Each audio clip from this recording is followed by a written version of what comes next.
quand il faut des vidéos sur l'adresse qui est là.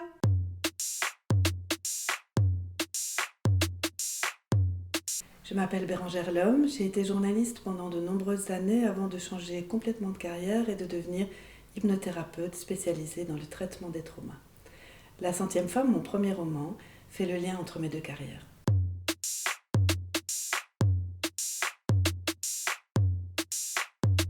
La centième femme aborde la thématique du viol et de la culture du viol.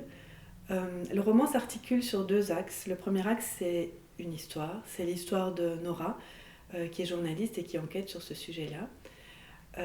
Et qui va, dans le cadre de son enquête, interviewer différentes personnes et comprendre ce que c'est que l'état de sidération, en apprendre plus sur l'histoire du patriarcat et bien d'autres choses.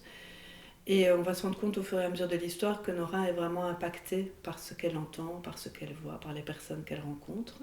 Et parallèlement à l'enquête de Nora, il y a son collègue Max qui lui enquête sur un tout autre sujet. Et on va se rendre compte petit à petit que ces deux enquêtes se rejoignent et que tous les deux vont travailler ensemble finalement sur le même thème. En plus de ça, j'ai intégré dans l'histoire, de manière régulière, des scènes de viol. Alors ça peut paraître un peu hard dit comme ça.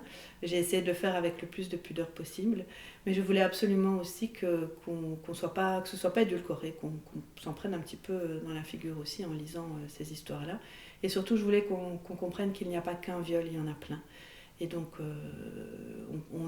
j'aborde par exemple le viol dans la rue, mais aussi le viol conjugal, le viol économique, le viol d'une petite jeune fille, le viol de grand-mère, parce que ça existe aussi dans certains pays.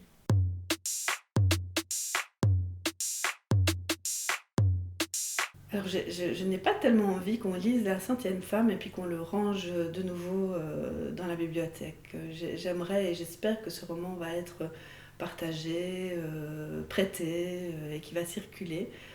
Parce que je pense que c'est un bon sujet de débat. Et c'est un roman court en fait qui se lit assez facilement.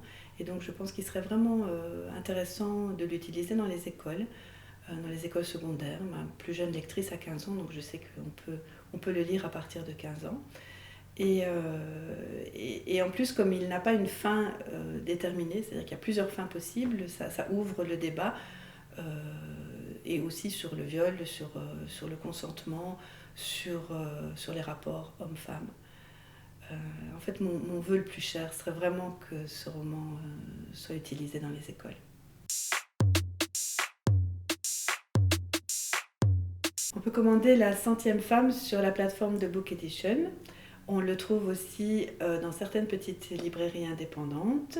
Et pour avoir toutes les infos, vous pouvez passer par ma page Facebook, en tout cas la page Facebook de La centième femme, ou alors m'envoyer un mail.